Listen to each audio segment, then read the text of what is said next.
Okay, let's dive right into this explainer. Today, we're looking at a completely wild economic phenomenon. We're talking about a total factory meltdown and the literal causes of negative returns.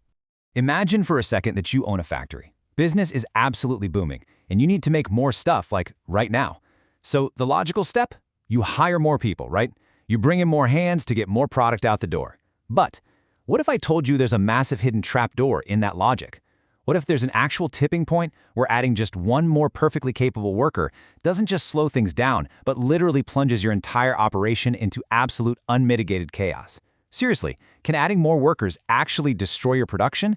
Can your total output actually go down simply because you hired more help?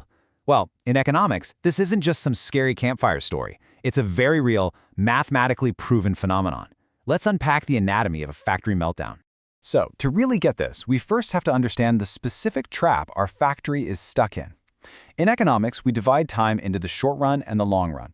Now, in the long run, you can do pretty much anything. You can build a massive new factory, buy 50 new machines, totally expand your empire.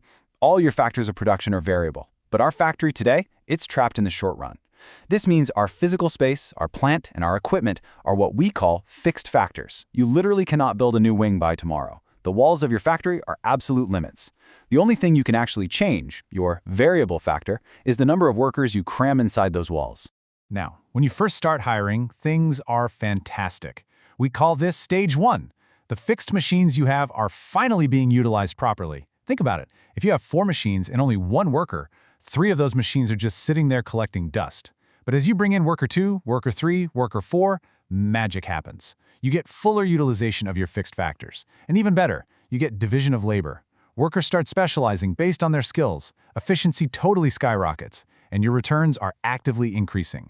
It really feels like a golden age. Now, what's really interesting about this is the overarching journey of our factory's output. Take a look at that top curve labeled TP for total product. Notice how it starts at 0 and just climbs up like a steep roller coaster? That steep climb is our golden age, stage I. But then it enters stage 2, this middle section. The curve is still going up, reaching toward that absolute highest peak at point T, but notice how the climb is getting way less steep? Total output is still growing, but at a diminishing rate. You're still making more stuff, just not as much more with each brand new hire. Keep your eyes right on that peak, though. Okay, let's move to the lower section and see how this builds to a total disaster. Because this is the exact moment everything goes completely wrong. Look at that curve labeled MP. That stands for marginal product. Marginal product represents the extra output generated by hiring just one more additional worker.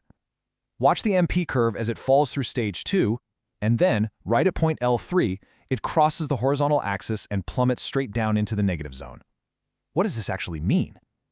It means the very last worker you hired didn't just add 0 to your production, they added less than 0. Welcome to Stage 3, the catastrophic phase of negative returns. In this total twilight zone of manufacturing, your total product, that top curve we were tracking a second ago, actually begins to decline. You are literally spending money to hire someone new, and in return, your factory is producing fewer goods than it did before you even hired them. The source text we're looking at describes operating in this stage with a truly brilliant phrase, economic nonsense and economic absurdity. Just think about that for a second. Why on earth would any rational producer ever choose to pay more wages just to produce fewer items? You are essentially paying cold hard cash to destroy your own output. It is completely absurd. So the million-dollar question is understanding the why. How does a totally well-meaning manager who is just trying to fulfill orders unknowingly push their factory into this zone of economic absurdity? We are moving from the what right into the why. Our source outlines 2 fundamental absolute limits to short-run production that trigger this exact meltdown. Because cause number 1 is pure, almost comical overcrowding. Remember, our factory size is fixed. We can't just buy more machines. So picture this. You've hired 50 workers for a space designed for 10. You've got 20 people absolutely crammed around a single drill press. Because there is such a low availability of tools and equipment per worker, they are literally fighting over the one good wrench. People are bumping elbows, tripping over each other, standing in long lines just to use the machinery. They are completely getting in each other's way. The workflow is entirely disturbed. So instead of making more widgets, your workforce is spending half their time apologizing for stepping on each other's toes, and your total production just plummets. And this brilliantly illustrates our second cause, the management problem. Having this excessive number of workers packed tightly into a confined space creates massive communication breakdowns. When there are way too many people doing the exact same job with not nearly enough equipment, accountability just completely vanishes. If a mistake happens, worker A blames worker B, who blames worker C. Everyone starts shifting responsibility to others. You get that classic, "well, I thought Jim was handling that" syndrome. Suddenly, your floor managers are spending 100% of their time acting as referees instead of actually optimizing production. Effective management becomes impossible, efficiency is destroyed, and again, your overall output shrinks.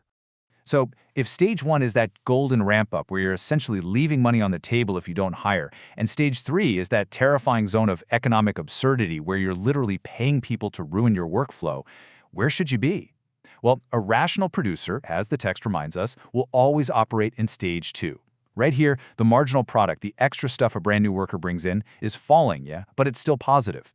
You are safely squeezing the absolute maximum possible efficiency out of your fixed factory space without crossing that dangerous line into overcrowding and total management collapse. You know, the law of variable proportions isn't just about factory floors and heavy machinery. It totally applies to software teams, event planning, even just cooking dinner in a really small kitchen. Which leaves us with a pretty fascinating question for your own life. When you're faced with a bottleneck, is your default instinct just to add more people?